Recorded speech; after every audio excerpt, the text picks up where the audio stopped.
Hi, it's Mrs. here, spelling at home. I've got a new root morpheme for you today. It's a bound morpheme, which means it can't be a word on its own. It's attached to lots of other things. And here it is. It is magn. Okay, and it's got that sort of floating end there. But that comes from the Latin magnus, which means great.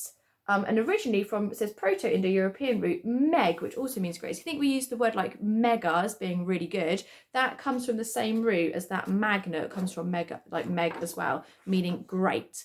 So we're going to look at our morpheme frame that has got mag at the start here. And we're going to build some words that all relate to things being great. So think about when you build these words, what they actually mean. If you can actually think of the kind of the great meaning within that, how those words, the meaning comes about from those words. Okay, so if I hold that there, you can pause your video. Okay, let's go through some of the word sums, and there is a bit that I want to point out straight away. So we've got magnify. Okay, which if we think about using a magnifying glass, that's about making something look bigger, or magnify your actions, you do something in a bigger way. So magnify is actually about making bigger or making greater. Okay, now when we have got these suffixes, okay, and these as well, this Y actually changes to an I. That's a really common spelling rule. So when you've got words that end in a Y, as soon as you attach anything to them, you change that Y to an I, and it becomes the I sound as opposed to the I sound. So we've got like magnification changes to the I, okay? Magnifier, but that does change to the I when you're attaching the suffix on the end. So we'll look at some of our word sums.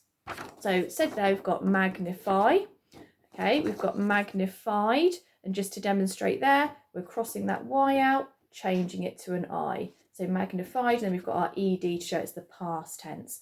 This one here, look, magnificent, magnificent. Who'd have thought if you call something magnificent, actually it's the same root as magnifying. So magnificent basically means brilliant, doesn't it? It means you've done really great, done magnificently. So it comes from that magna root there, magnificent, okay? And again, changing that Y to the I in there.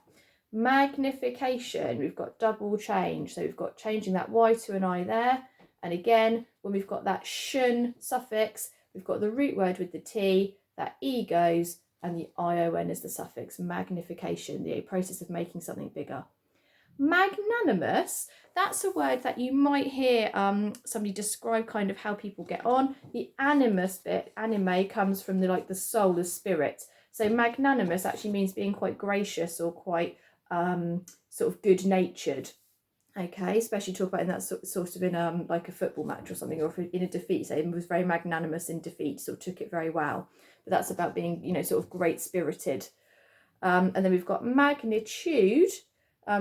That tude bit is to do with measuring. So you talk about the magnitude of an earthquake or kind of the scale of something. So magnitude is like how great was it? Okay, so the magnitude, a measurement of greatness. So we've got lots of words that we could build there, all relating to that great spirit. We've also got, which I don't think I put in there, magnum. Okay, which is like a magnum of champagne, so a big bottle, so it's like a big version. Okay, and magnum ice cream also, about being really great.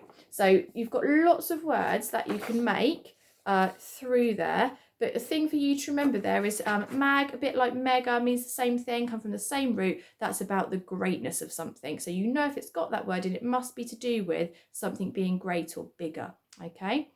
Right, so hopefully you enjoyed that. You got lots of words out of it. And so now pick a couple, try and write a couple of sentences using it in the correct context and spelling them correctly. And then you are done for the day. You've done your word study for the day, and I will see you back here tomorrow. Okay, bye.